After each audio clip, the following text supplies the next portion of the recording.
Muy buenas Hit Nation, bienvenidos una vez más al calor de Miami, vuestro programa de los Miami Heat en español. Yo soy Javier Rojo y este es el programa que os trae la actualidad del equipo del sur de Florida, Miami Heat. Denostado por muchos y querido a partes iguales, su talento, su descaro y, por qué no decirlo, un poquito de chulería ha puesto siempre a Tyler Herro en el punto de mira, en el ojo del huracán y en el foco de los halagos y de las críticas. Vamos a hablar hoy de Tyler Herro, un jugador, uno de los nombres del mercado, uno de los jugadores que siempre se rumorea en un equipo contender, un equipo que aspira al máximo como Miami Heat, como una posible pieza de intercambio y que, después de las cosas que ha hecho con tan solo 22 años, con las cositas que ya ha dejado en su precoz carrera, sigue siendo un jugador que quizá no se valora en exceso o se le valora demasiado. No deja indiferente a nadie, como digo, vamos a hablarlo aquí. Tyler Herro está infravalorado. Vamos a analizar un poquito su carrera, pero antes de eso, como siempre, si te gusta el calor de Miami, si te gusta este tipo de contenido, danos un like, suscríbete y déjanos un comentario, ¿por qué no? Vamos allá, vamos a hablar de Tyler Herro. Y antes de empezar, como siempre, en un jugador tan joven se analizan muchas cosas, así que vamos a empezar un poquito por el inicio. Por el draft de la NBA, el draft de 2019, donde Tyler Herro fue el número 13. El número 13, venía de la Universidad de Kentucky, un jugador que venía con un cartel, vamos a decir, que se le presuponía que iba a ser un tirador. Tenía un poco ese cartelito, ¿no? De buena mano, buen tiro, pero tampoco se le esperaba mucho más. Y como vemos, cae hasta el número 13, en el que lo eligen los Miami Heat. Como decía, en el tema de los jugadores jóvenes, no es como en un jugador quizá más veterano, que hay que analizar lo que ha hecho en la carrera y si es capaz de mantener ese nivel. En un jugador joven es exactamente lo contrario. Lo que estamos intentando analizar es un poco más bien el potencial, lo que creemos que puede llegar a dar. En el caso de Tyler Herro, ya hay ciertas cosas que ha hecho en la NBA que las vamos a analizar, que las vamos a poner un poquito aquí en valor, pero es que, como estamos hablando, se habla mucho del potencial de lo que esperas que se desarrolle desde que entra en el draft y después con sus primeros años en la liga. O sea, una y otra vez estás pensando más en el qué puede ser que en lo que directamente es. Y quizá ese tipo de cosas castigan a muchos jugadores, pero a otros los engrandecen. Echando un poco un vistazo al draft de 2019, podemos ver que yo tan solo pondría, así un poco sin duda, a dos jugadores por encima de Tyler Herro en lo que han demostrado hoy. Uno de ellos es, sin ninguna duda, Ja Morant, jugador que ya ha sido no solo All-Star, sino All-NBA, que eso es algo con un mérito increíble y que ya es una superestrella absolutamente consagrada de la NBA. Y al otro quizá que pongo un poco por encima sería a Darius Garland, porque también ha sido All-Star, es un poco ya la imagen de estos Cleveland Cavaliers, que ha sido uno de los equipos de moda este año. Y bueno, por ahí quizá sí que me parece que están un poquito, que han conseguido más cosas que Tyler Herro. Pero echando un poco al resto, no me atrevo a decir que de momento, con lo que nos hayan demostrado, hayan hecho mejor carrera de lo que lleva Tyler Herro hasta ahora. Zion Williamson, ahí es quizá el potencial más alto de todo el draft, incluso con lo que nos ha demostrado ya Morant hoy, pero la realidad de Zion Williamson y el suelo también es muchísimo más bajo. Entonces, falta que demuestre mucho más para que lo pongamos por ahí. Y también está Jordan Poole en el 28, que ahora mismo ha sido campeón de la NBA y que quizá le pasa un poco a nivel de narrativa parecido a Herro, ¿no? Que se le pone un poco con ese cartel de anotador pero mal defensor y poco más. Y bueno, yo creo que también tiene mucho más mérito el que se le da. Y luego hay jugadores que, si bien quizá no han tenido una mala carrera, como por ejemplo la de R.J. Barrett, me parece que no están para nada aún en el escalón de Herro en lo que han demostrado hasta hoy. Pero bueno, son esos moldes, y eso hablaremos también hoy, que quizá nos gustan más, nos enamoramos más fácil, ¿no? O sea, incluso en el propio Miami nos hemos llegado a enamorar más fácil quizá de lo que pensábamos que podía prometer Justice Winslow, ¿no? Con ese molde, jugador moderno, vamos a decir, un alero de 2 metros, capaz, con una envergadura física, capaz de defender, con cierta capacidad de anotación, y a veces como que nos gusta más, nos enamoramos más de esos moldes que de otros.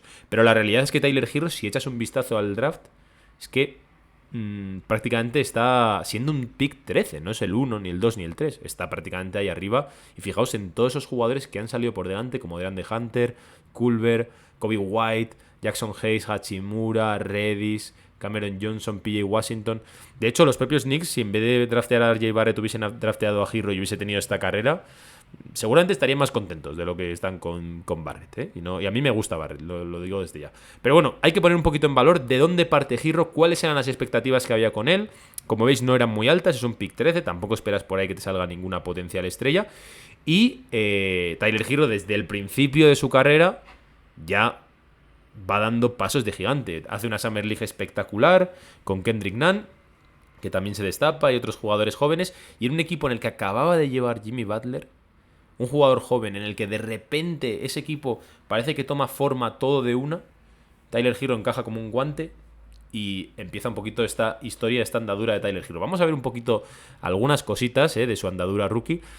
Esta primera canasta que le mete a Filadelfia, me gustaría parar un poco en ella para hablar sobre todo del descaro de Tyler Hero, ¿no? Porque estamos hablando de un partido que era calentísimo después de lo que había pasado con Jimmy y Filadelfia, y coge Tyler, y después del robo del balón, en vez de buscar la entrada o pasársela a otro tal, quiere tirarse él el tiro y quiere tirarse el triple en step back. O sea, estamos hablando de un jugador especial, evidentemente, a nivel de talento, y ya desde el principio en esa temporada rookie lo dejó bastante claro.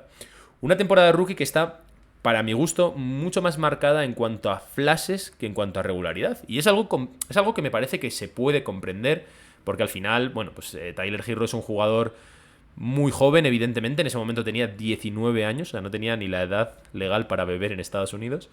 Y realmente entra en un equipo que de repente empieza la temporada como un tiro. Creo recordar que aquellos Heat empiezan, pues no sé si haciendo... Creo que hacen un récord en casa como de 15 victorias seguidas o una cosa así, o 13 victorias seguidas, que recuerdo que se acaba contra Los Ángeles Lakers de LeBron, por muy poquito también. Y que de hecho al principio, nada más empezar la temporada, no está Jimmy Butler. Pero es que, insisto, desde el principio, desde que empezó a jugar, tanto en la Summer League, que hizo una Summer League bestial, como en la pretemporada, me acuerdo un partido contra los Rockets de Harden y Westbrook, y ellos jugando, Nani y Hero, y hacen una pretemporada bestial también. Y ya empieza la temporada brutal. Aquí estamos viendo un poco, yo creo que posiblemente el mayor highlight de la carrera de Tyler Hero, ¿no? Ese triple a Marcus Smart, que ha sido el defensor del año este año, en las finales de conferencia en sus primeros playoffs, y metiendo ese triple con todo el descaro y haciendo 37 puntazos. Bueno, luego vamos a hablar un poquito más de ello. Y como vemos, es un jugador, más allá de tener una calidad especial, también una mentalidad como para querer esos momentos calientes, quererlos tomarlos él y querer dar un paso adelante en un equipo, insisto, plagado de veteranos y de jugadores que en principio por categoría, por caché y yo qué sé, por lo que han demostrado ya, deberían haber tomado esos tiros mucho antes que Tyler. Pero es que estamos hablando de un jugador que es especial, insisto, tanto a nivel de talento ofensivo como de mentalidad, de saber sobreponerse. Aquí estamos viendo, insisto, una temporada primera en la que yo creo que a todo el mundo nos ilusionamos muchísimo, se nos cayó la baba con Tyler Hero, o sea, como digo, no fue una temporada quizá tan regular por el rol que tenía, que era mucho más pequeño, salía del banquillo, no era ni la tercera prioridad ofensiva, o sea, era un poco los bolas que te lleguen, y aún así él era capaz de ir dejando estos destellos en momentos clave y en esa capacidad de clutch, ¿no? Aquí estamos viendo, por ejemplo, el primer partido de las finales del Este y cómo él está jugando, él está cerrando los partidos, que es una de las críticas que se le pone ahora, ¿no? El hecho de que empieza desde la segunda unidad y tal, pero la realidad es que Hero, desde el principio, fijaos que en su temporada rookie está cerrando los partidos en una canasta aquí maravillosa, una calidad increíble la que tiene Tyler Hero. Eso lo que tiene que ver con la regular season, una primera temporada, insisto, con ciertas cosas que te pueden hacer imaginar y tener ilusión y volver, y renacer mucha ilusión en los fans, pero es que en esos playoffs, en la burbuja, es donde Tyler se destaca definitivamente. O sea, prácticamente todos los partidos hacen más de 10 puntos e incluso más de 20. O sea, Tyler es absolutamente fundamental en el apartado ofensivo en Miami y es una pieza a la que los equipos rivales no la tenían fichada. O sea, no estaban tampoco muy pendientes de él y una y otra vez él consigue, bajo el radar, seguir saliendo y seguir teniendo sus instantes, ¿no? Que dio buena cuenta de ello y de hecho es lo que pasó en ese último partido ahí contra Boston, ¿no? En ese cuarto partido e incluso en las finales. Bueno, vamos a dejar aquí un poquito los highlights de Hero y vamos a ver un poco vamos a ver este triple también contra Chicago, ¿no? Ahí en la prórroga, insisto, es que son un montón de jugadas, de situaciones en las que Tyler Hero, en su primera temporada con 19 años, en uno de los mejores equipos del Este, porque Miami acabó quinto, pero bueno, era cuarto toda la temporada, cuarto, tercero por ahí, peleando contra los Gallos en un equipo nuevo y Tyler, oye, que lo quiero yo, dámela a mí, cómo la pide y cómo encima las mete, ¿no? Ahí está. Bueno, vamos a ver un poquito algunos de los récords de ese año. O sea, de hecho, se me ha quedado un poco pequeña la plantilla porque hay demasiadas cosas que quería comentar de Tyler. En primer lugar, jugador más joven en ser titular en unas finales de la NBA. O sea, ahí es nada, ¿eh? De verdad. Eso es una cosa que no está al alcance de cualquiera. Récord, de triples en playoffs con 48 y en finales con 11. ¿Vale? O sea, una cosa brutal. Récord de anotación de un rookie desde el banquillo. Eso es la historia de Miami Heat. El anterior era Michael Beasley y tenía 28 y Herro en su temporada rookie ya hace un partido de 29 puntos saliendo del banquillo. O sea, poca cosa, poca broma, vamos a decir. Segundo mejor quinteto de rookies. Esto puede ser un poco polémico, pero yo en el momento sí me pareció justo. Porque, insisto, Tyler tenía un rol muy menor. No era algo como este año, que nos ha acostumbrado a una regularidad y a ser una máquina de meter puntos. Ahí era más como una especie de daga que aparecía en ciertos momentos y que te dejaba esos destellos, pero no fue lo suficientemente regular. Y tener en cuenta además que los rookies en general suelen caer en equipos, sobre todo los top, en equipos que quizás están en reconstrucción, tienen muchos minutos, tienen muchos momentos la bola en sus manos y todo el equipo está hecho para que luzcan un poco. Entonces, bueno, al final Tyler fue segundo mejor quinteto de rookies. Me pareció justo en ese momento y de hecho ahí queda un poco una anécdota ligada con el siguiente punto, que es que en el cuarto partido contra Boston, en las finales de conferencia, mete 37 puntazos. Y me acuerdo que Stephen A. Smith dice algo así como: parad todo, parad las rotativas y dadle un primer quinteto rookie honorífico a este chaval. O sea, esa Tyler manía que sobre todo ya creo que se descorchó ahí, porque hacerlo en ese momento, en ese instante, en las finales del Este contra Boston Celtics, con todo el mundo viéndolo en pandemia, yo creo que ahí se desató un poco esa Tyler manía. Sexto rookie con más de 300 puntos en playoff, ¿eh? Cuidado, poca broma. Empatado en más partidos consecutivos en dobles dígitos de un rookie en playoff también. O sea, todos estos récords los hizo Tyler con 19 años en una temporada. En un equipo, además, insisto, contender, ¿vale? O sea, un equipo que si juegas mal no vas a jugar. Y es que me parece, además, que se le quita un poco de valor por eso, ¿no? A veces se hablan, no, es que está muy bien cubierto porque está Jimmy, porque tal. La realidad es que en los equipos contender, ganarte los minutos es bastante más complicado. O sea, por ejemplo, el propio Precious Achiuwa, que puede ser un molde interesante y que de hecho en Toronto está teniendo una carrera en este año bastante interesante, en Miami no jugaba. Porque si no estás desde el principio ganándote los minutos, no vas a jugar. El equipo no puede esperar por ti. Entonces me parece que el mérito que tiene que un rookie se acople de esa manera y sea tan importante en un equipo que encima, tanto la historia de Tyler como la de Butler también y la de Miami, ese año van como todas ligas y la verdad es que es como preciosa, ¿no? Nadie esperaba nada de ellos, eran un poco los underdogs que decía. Vamos a dejar un poquito ahí la temporada rookie. Hablando un poquito también del verano. El verano ya fue convulso para Tyler y creo que ese tipo de cosas te hacen daño porque te ponen un poco en el ojo del huracán. No es culpa de él. Pero después de haber jugado tan bien, empezaron los rumores de traspaso porque James Harden estaba en la picota, ¿no? Estaba un poquito ahí, que podía venir a Miami, que Miami era uno de los candidatos, tenía espacio salarial, muchas cosas, jóvenes. Entonces, claro, ya empezó un poco esa comparativa que para mí le hizo un poco de daño a nivel de imagen, porque evidentemente un jugador, por muchas cosas que nos hubiese demostrado Tyler, que era muy joven y que, bueno, no sabemos qué va a ser, comparándolo con uno de los mejores jugadores de la historia de la NBA, que puede ser James Harden, o uno de los mayores talentos ofensivos, pues evidentemente ahí es difícil aún defender a Tyler. Pero la realidad es que muchos de los fans no querían que Tyler fuese traspasado porque veían en él un potencial de estrella total. Y bueno, aparte de la mala fama de Harden. Pero bueno, estaba más o menos ahí. O sea, ese es el nivel. La realidad es que no se sabe muy bien si Riley lo ofreció o no. De hecho, lo que apuntó ESPN, los insiders de la ESPN, era que no se hizo el traspaso de Miami con Houston porque Houston pedía rondas y Miami no tenía tantas. No por una cuestión de que incluyesen o no a Tyler. Pero la realidad, más que por verlo de manera negativa, y cada uno de vosotros podrá tener vuestra opinión, es que Tyler había conseguido generar tanto hype por cómo había jugado, por lo que había hecho a los ojos de todo el mundo, en esa burbuja sobre todo, que había dudas serias de si la gente quería traspasarlo. Entonces, bueno, después de ese verano convulso, bueno, verano, que era otoño, y de eso vamos a hablar, viene un poco la segunda temporada que realmente es un bajón. Es un bajón de Tyler.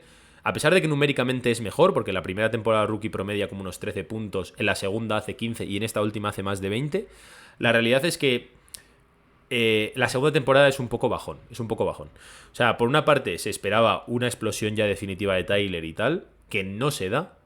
Segundo, se esperaba que Tyler fuese titular y no lo prueban, pero no consigue serlo, sobre todo porque además querían que fuese base, querían desarrollar ahí muy rápidamente, recordad que tenía 20 años, querían desarrollar en él una especie de capacidad de generación de juego, ser un playmaker más que un anotador. Y en ese momento no salen las cosas, no funciona bien ese experimento, el equipo empieza muy mal la temporada porque se habla demasiado de Tyler, pero la realidad es que todo el equipo estuvo horrible, fue catastrófica la temporada de Miami.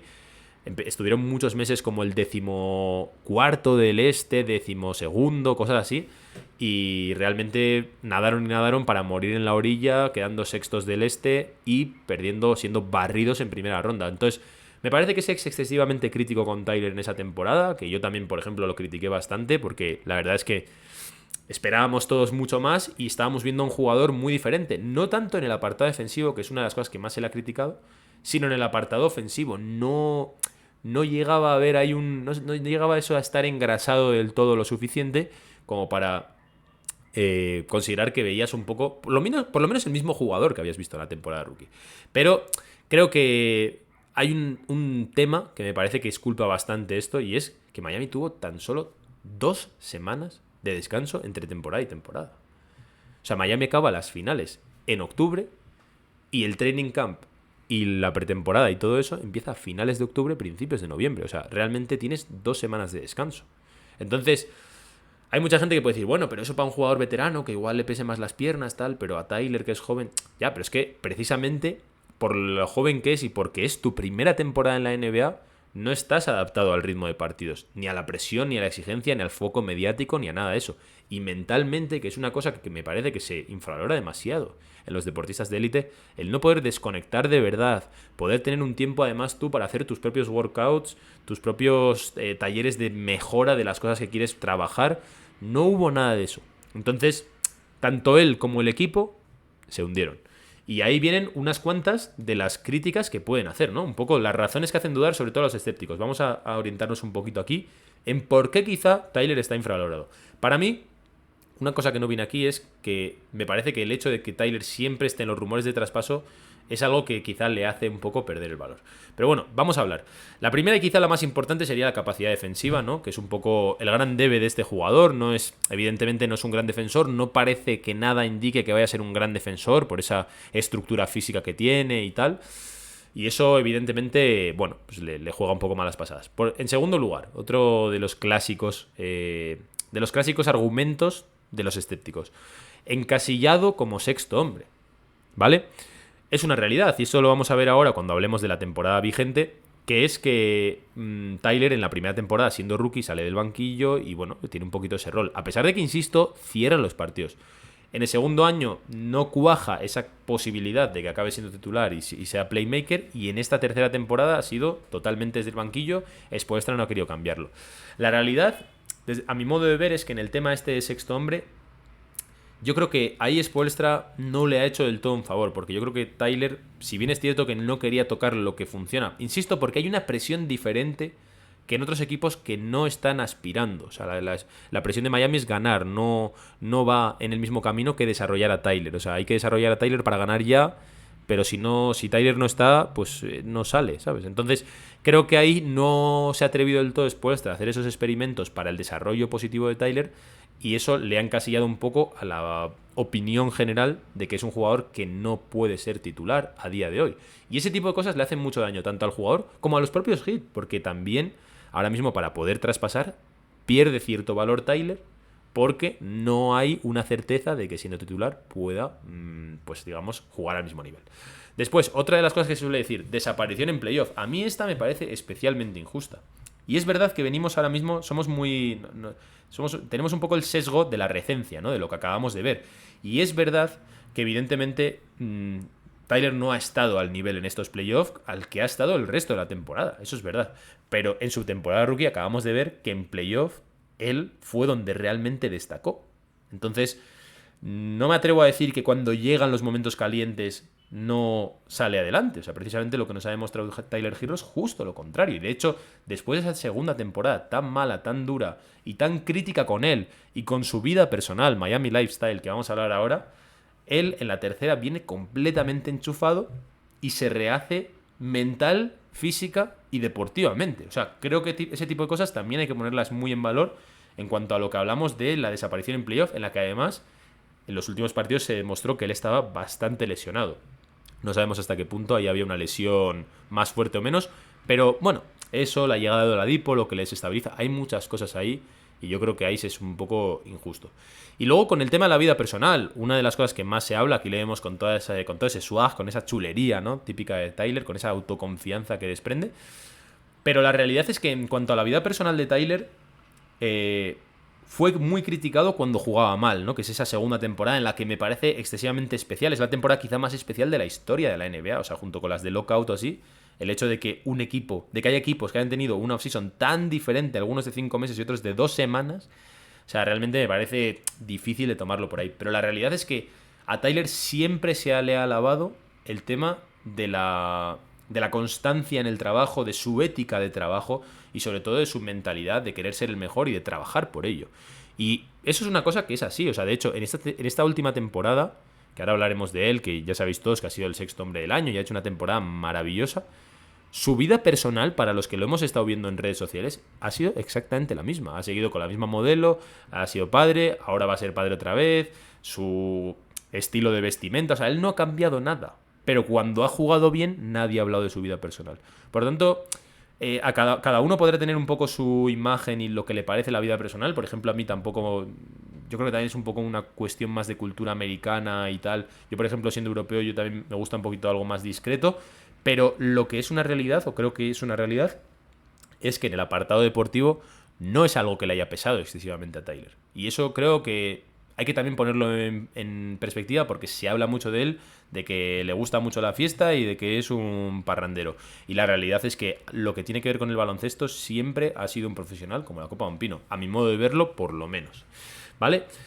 Bueno, vamos a pasar ya de su primera y segunda temporada y un poquito las dudas y vamos a hablar de esta última, que es un poco lo que más reciente tenemos y creo que hay que hablar un poquito de cosas, ¿no? Vamos a ver un poquito de cositas de Tyler, ¿no? De un poquito los destellos que nos ha dejado esta temporada. Una temporada, insisto, en la que venía con el ojo bien puesto, ¿no? O sea, había habido muchos rumores de traspaso, de si le traspasaban por Sexton, ¿eh? Se hablaba en ese momento de que Sexton sí que era un anotador, de hecho se sigue hablando, y de que Herro no, y de que era un absoluto fracaso, ¿no? Porque después de subir tanto, vamos a decir, el flan, después de la primera temporada, pues bueno, desatas muchas pasiones, pero también mucho escéptico y mucho crítico, que una vez que pasó la segunda temporada de Miami, también siguiendo la narrativa, igual que la burbuja, se hablaba de él, de Miami Heat y de Butler como creaciones de la burbuja y fracasos, ¿no? O sea, se les tachaba eso. Y yo creo que esta es la temporada que les dignifica concretamente a los tres, saliéndome un poco de Herro, a los Heat y a Butler, ¿no? Como realmente la temporada extraña fue la segunda, no la primera ni la tercera. Y es que el caso de Tyler es que ha hecho una temporada maravillosa desde el principio, desde los primeros partidos de pretemporada. O sea, Tyler ya dejó unas muestras de querer comerse el mundo, de haber vuelto y de ser un jugador completamente distinto. Y es que desde el primer día se le veía diferente. O sea, no te hizo falta ver 5 partidos. Con verle 2 ya decías, este chaval es otro. Este chaval ha trabajado, este chaval ya ha reiniciado mentalmente y es que la confianza que tiene, la capacidad, se le veía un jugador pues superior en ciertos momentos. Entonces, yo no sé, y es un poco la duda que tiene mucha gente, de ser un jugador de estos determinante a nivel de estrella, pero lo que sí que está claro es que estamos hablando de un jugador especial, con una capacidad para llegar al aro y para poner la bola ahí dentro de la canasta increíble. De hecho, mira, ese partido que estamos viendo es el primero de la temporada en el que Miami se abre contra Milwaukee, que es el equipo que le ha ganado 4-0, y es que le mete un auténtico palizón con Tyler Herro absolutamente desatado. La temporada de Tyler ha sido brutal. La regular season de Tyler ha sido maravillosa y de hecho para entender el récord de Miami no se puede entender sin Tyler Herro. O sea, el primer equipo del este, Tyler Herro para mí ha sido el segundo máximo anotador del equipo, tan solo medio punto por detrás de Jimmy Butler, que ha sido titular y que juega más minutos que él. O sea, realmente vamos a decir que prácticamente ha sido el máximo anotador del equipo en un equipo justito a nivel de anotación. Y por otro lado, hizo unas declaraciones el padre nada más acabar la regular season, bastante desacertadas, la verdad, en el que venía a decir que de no haber estado Tyler Herro, de no ser por su hijo, Miami era un equipo del 50% de las victorias. Evidentemente esto es, pues eso, unas declaraciones bastante desafortunadas del padre, pero quien ha visto los partidos realmente sabe que la diferencia en la mayoría de los partidos estaba siendo Tyler Herro. O sea, cuando empezaban los partidos, el equipo titular, digamos que el partido se quedaba más o menos atascado, empatado por ahí, justito igualado, y era aparecer la segunda unidad, aparecer Tyler Herro y revolucionar los partidos, ganarlos prácticamente él, y saliendo desde el banquillo, irse a 20, 30 puntos y ganarlos él, y estar ahí totalmente la diferencia. O sea que, sin ser verdad lo que dice el padre, y siendo sobre todo totalmente afortunado porque no ayuda nada a una declaración de esas, la realidad es que Tyler ha sido absolutamente fundamental. Y de hecho el récord con Tyler este año es de 44 victorias y 22 derrotas. O sea, de verdad, e insisto, se habla mucho de que sale desde el banquillo y de que juega con segundas unidades cuando no es verdad. Tyler acaba los partidos, finaliza los partidos, siendo clave. O sea, realmente me parece que, como digo, no creo que le haya hecho mucho favor el tema de salir siempre de sexto hombre, pero tampoco nos puede nublar la vista, porque lo que vemos es que sigue jugando esos minutos clave decisivos, con todos en pista y tal. O sea, es una cuestión mucho más, no sé si de costumbre, de rutinas y psicológica, que de real. Entonces, bueno, vamos a dejar aquí a Tyler con esta temporada en la que en los playoffs, insisto, entre la vuelta de Oladipo y esa incompatibilidad, la exigencia defensiva de la que se habla bastante y tal, y yo creo que ahí había ciertas cosas de estar lesionado, ¿no? Porque al final no llega a jugar. O sea, el último partido lo juega y se ve que no está, y los anteriores 3 no los juega. O sea, cuando más lo necesita el equipo y sabiendo la necesidad ofensiva que tenía Miami, no juega. O sea, realmente estaba muy tocado Tyler Herro. Pero bueno, vamos a ver qué cositas ha hecho este año, ¿vale? Porque este año Tyler Herro, el sexto hombre del año, con tan solo 22 añitos ya tiene este premio, y todos los récords que estamos hablando, que es que se me han quedado cortas las diapositivas para meter cositas. O sea, de hecho he quitado cosas, porque podría haber hablado de muchas más cosas. Pero bueno, este año, récord de puntos en los primeros 7 partidos para un jugador que sale desde el banquillo de la historia de la NBA. 157 puntos en 7 partidos. En los primeros, además, como digo, viniendo ahí a ver cómo vienes, no después de carburar, sino nada más empezar la temporada. Récord de anotación de la franquicia desde el banquillo, 35 puntos, igualando a Dwayne Wade. Pero es que el siguiente dato es una auténtica charadura, se vuela la cabeza. De las 14 máximas anotaciones de la historia de la franquicia, que eso no lo pongo ahí pero no me entraba, de la franquicia de Miami Heat, 9 son de Tyler Herro. 9 de 14. Que vale que Miami no tiene 100 años de historia, pero sí tiene 35 llenos de gloria. Y 9 de las 14 son del propio Tyler Herro. De hecho, no he puesto aquí, pero básicamente el podium es Herro Wade, Herro. O sea, es una cosa de locos. Una cantidad de partidos, todos este año prácticamente, de más de 30 puntos saliendo desde el banquillo. Una auténtica chaladura lo de Herro. Y por último, récord anotador de la franquicia desde el banco. Por cierto, ha habido un problema aquí con las tildes. Espero que me disculpéis. Máximas lleva tilde, récord lleva tilde, cosas de producción. Ya lo voy a pasar. Alguien voy a despedir. Récord anotador de la franquicia desde el banquillo, 1162 puntos de Tyler en una temporada. Es una locura. Es una auténtica locura. Entonces, lo que vengo a decir con este vídeo es que, si bien es cierto que evidentemente hay ciertas cosas, no es un jugador perfecto ni es un jugador completo, recordad que tiene 22 años. ¿Cuántos años le quedan de prime a Tyler Herro, ¿no? ¿Cuántos? O sea, teniendo 22 años, que le quedan 13 años de potencial. Y además, muchas veces con los jugadores jóvenes, como he dicho al principio del programa o del vídeo, es que se habla mucho del potencial que pueden tener. Pero es que Tyler Herro hoy ya es un gran jugador. Ya es un jugador que ha sido absolutamente clave, una de las piezas más importantes, para mí quizá el segundo jugador más importante de este año, después de Jimmy Butler, en el primer equipo del este de la regular season, y un finalista del este en playoff, que ya ha jugado unas finales de la NBA, que ha jugado 2 finales de conferencia.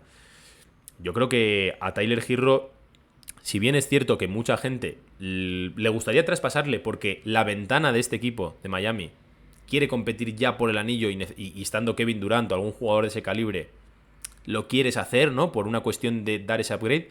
La realidad es que la mayoría de aficionados de Miami, yo creo que nos quedaríamos encantadísimos con Tyler para ver toda su carrera, y de hecho Yo, de los años que llevo viendo Miami, creo que Tyler Herro es uno de los jugadores que más afición, seguidores y atención ha traído a Miami Heat. Y creo que ese tipo de cosas las ha conseguido él, por su propio talento, por su propia constancia, y creo que ese tipo de cosas ya hay que ponerlas en valor, no solo lo que es, sino el potencial de lo que puede ser. No entiendo muy bien eso de encasillar a ciertos jugadores con 22 años, con 13 años de carrera por delante, y creo que Tyler Herro, a mí personalmente, es uno de los jugadores que más me gusta ver cuando enciendo la tele. Yo pongo los partidos también para ver a Tyler, así que, bueno, hasta aquí más o menos un poquito lo que ha sido la carrera de Tyler Herro en tan solo 3 años, con 19, con 20, con 21 y con 22. Y esperando la que viene. Si es en Miami, estoy seguro que la vamos a disfrutar. Y si es en otro sitio, yo estoy convencido de que le vamos a seguir y creo que va a ser un jugador con mucho éxito, esté donde esté, porque tiene un talento que no se trabaja, no como otros. Es un talento que se tiene o que no. ¿Está Tyler Herro infravalorado? Para mí sí. Me gustaría saber vuestra opinión, me la podéis dejar, pero como siempre ya sabéis, si os ha gustado este vídeo y si os gusta el contenido del Calor de Miami, dejad un like, suscribíos y apoyad el canal, dejadnos nuestro comentario que os quiero escuchar. Seguimos aquí como siempre en el Calor de Miami. Chao, chao, gente.